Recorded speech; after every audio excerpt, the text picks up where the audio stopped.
This is the presentation of application of least common multiple. We are going now to present a problem situation where we are going to apply the concept of LCM, or least common multiple. This is Omar Naranjo. I'm the sixth grade teacher in New Cambridge School. And let's begin. In the picture you see a comet. This is an element in space, usually rocks, which travel at a certain trajectory, elliptical sometimes, well, most of the time. And we're going to talk about comets in this problem. We're going to read the situation, and it's this. Certain comets approach to the Earth in set periods of time.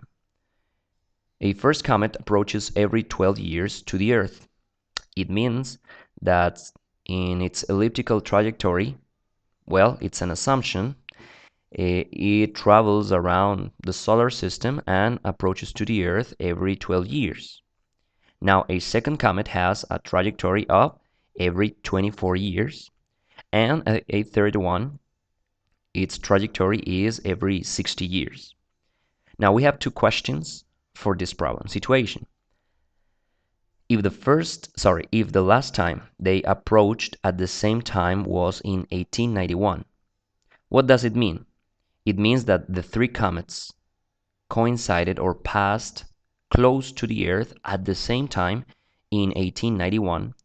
The first question comes, after how many years will they meet again? The second question is, in that period of time, how many times will have each comet passed by the Earth? Let's answer question number one. After how many years will they meet again? Well, the information we have is that the first comet passes every 12 years, the second comet every 24 years, and the third comet every 60 years. In this situation, we are trying to figure out a coincidence of future events. This means that we can use two ways to solve this problem. We are going to take the multiples of number 12, 24, and 60, representing each of the years of the comet's trajectory. And the second option we can use is prime factorization. Let's begin using the first option, finding each number's multiple. By finding each number's multiples, you can see on screen here multiples of 12. We have a list of many, or the first multiples of 12, now the multiples of 24, and finally the multiples of 60. In this case, we are going to identify which numbers are in common. In the red circle you find number 120 in the multiples of 12, but also in the multiples of 24 and multiples of 60. If we continue writing the sequence, you will see that also number 240 is a common multiple to the three numbers. In this case, our interest is focused in finding the least of them. In our case, the least common multiple of 12, 24, and 60 is 120. This is one way to find the least common multiple and the help to find the answer to our first question. Anyway, we may use another tool, that is the prime factorization. This is a very practical tool, and we will see it right away. We write the numbers horizontally, 12, 24, and 60, and we are going to trace the line of prime factorization, but we are going to do it at the same time. The first prime number is number 2. This number can divide the three of them, so we are going to do it. 6, 12, and 30. We can continue using number 2 to divide the three numbers in this case, and it is 3, 6, and 15. Now, you will notice that 3 and 15 are not multiples or are not divisible by 2, but number 6 is divisible by 2, so we can continue using number 2. So, in this case, 3 and 15 remain the same, but we divide number 6 in 2, and it is 3. Now, in the numbers we have here, 3, 3, and 15, none of them is divisible by 2. It means that we have to use the next prime number. It is number 3. It's not an obligation that all of the 3 numbers have to be divisible by this number. As you could see, number 2 in this position could divide number 6 only, but the other 2 numbers remain the same. Now in this line, we are going to take number 3 to divide all these 3 numbers, and we have 1, 1, and 5.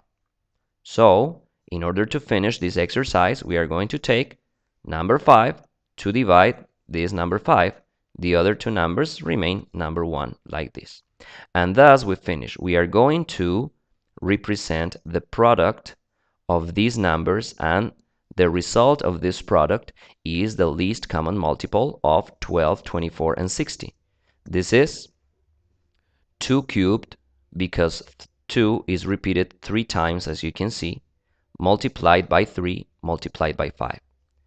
2 cubed, or 2 to the 3rd power, is 8.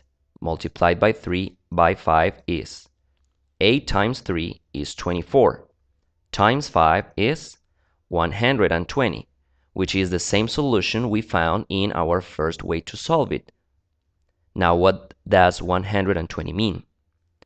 120 means that the next time the 3 comets will meet again is in 120 years. Taking into account that the last time they met was in 1891, you add 120 years and you will find the next year they will meet. That is 211. And that's it for the first question. Now, in order to solve the second question, that is, how many times will each comet have passed close to the Earth in that time, we just have to do the following. In the first one, the comet number 1 comes every 12 years. This is, in 120 years, the first comet passed 12 times, which means that it passed 12 times. Because 12, it means that it passed every 12 years. For comet number 2, which passed every 24 years, we divide 120 in 24, and it means that in the period of 120 years, the second comet passed 5 times. And we do the same for the third comet. Comet number 3, oh, sorry for the numbers. Here we should have number 2, and here we should have number 3. We had that comet number 3 passed every 60 years, which means that comet number 3 passes 2 times in that period of time. And that's it. Thanks.